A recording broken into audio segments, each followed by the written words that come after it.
Okay, you guys. So since we're talking about African spirituality, I wanted to do another video, and it was put on my spirit to talk about ashay. Just some of these basic things, so that when you recognize it or hear it, it starts the activation process by just having basic knowledge. Ashay.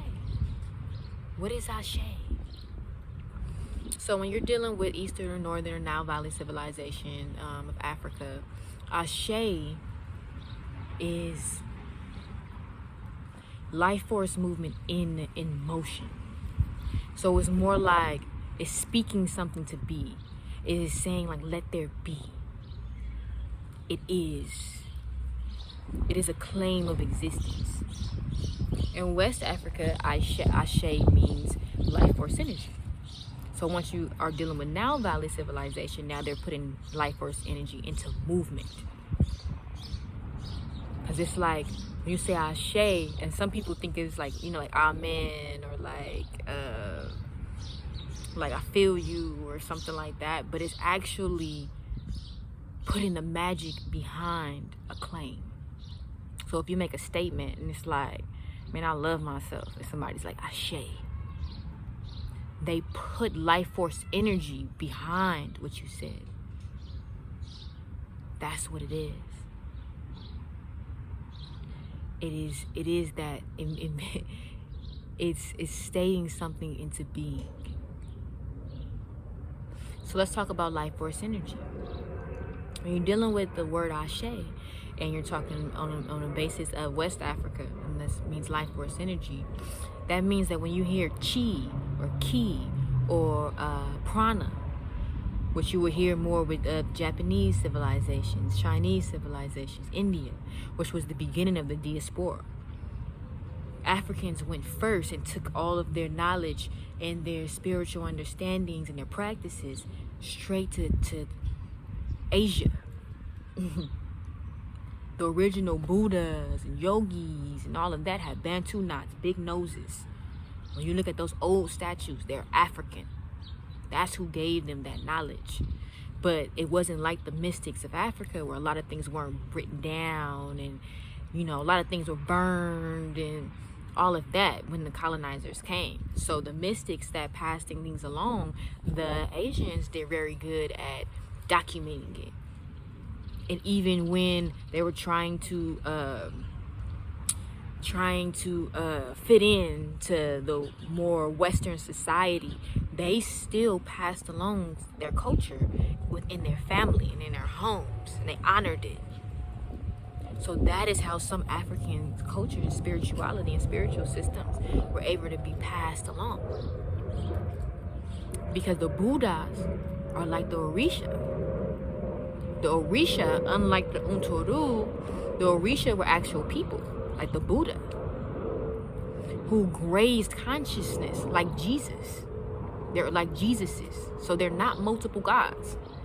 They're supreme beings like Jesus. People who actually did the work of God, who actually lived in the complete being.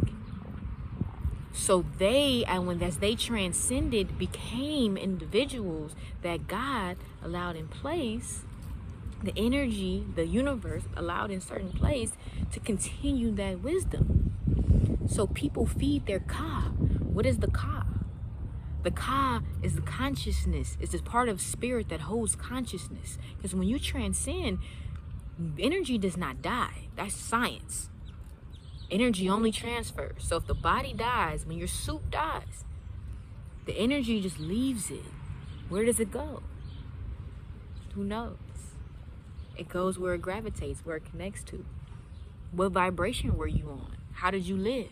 What was your mind like? What did you gravitate to on Earth? That's what you gravitate to in another realm. When you feed a person's ka, I'll get to that really deep in another video when we talk about our altar work and stuff like that. But I know you see that people do offerings. Like if you go to a Buddhist temple, if you go to an African temple, when you go to most indigenous spiritual walks and cosmology centered temples, they're going to have offerings up there, fruits and maybe some honey and plants and flowers. Because as that dies, and water is a part of the spiritual connection. As the water flows, spirit flows through water.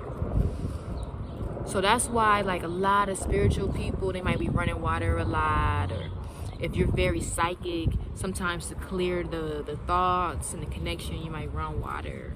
Or if you want to connect more, you may soak in water.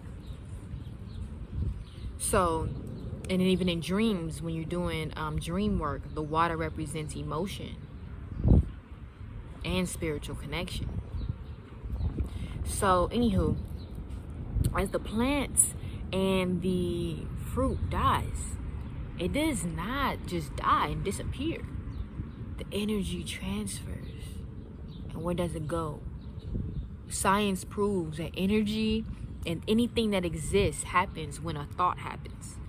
So if you are sending this energy to a ka of a certain spirit or a certain being, that is where it's going. It is feeding that energy. What you choose to feed in life is what you choose to feed, and that's your existence in life.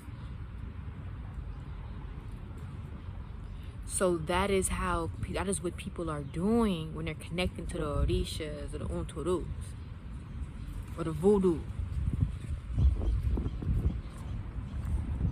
You honor them by feeding their spirit because they did God's work. Or Jesus. You honor them because they did God's work. They were the conscious, Christ consciousness.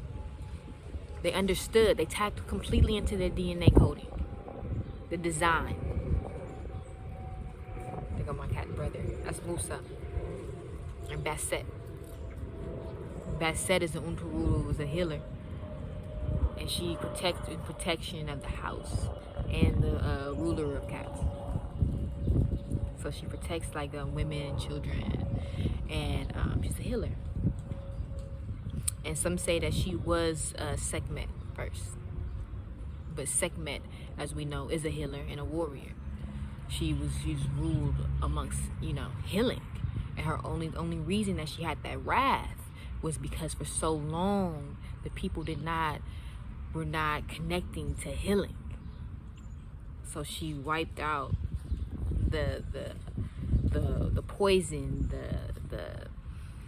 the illness that was of the people of that civilization, which God has done many times. So now we deal with a society where that illness, that thought process, has spread amongst so many people and they don't know they're a part of it. So it's very important to understand the ashay that moves through all living things, and that you can move with you, understanding even what it means when you say the word,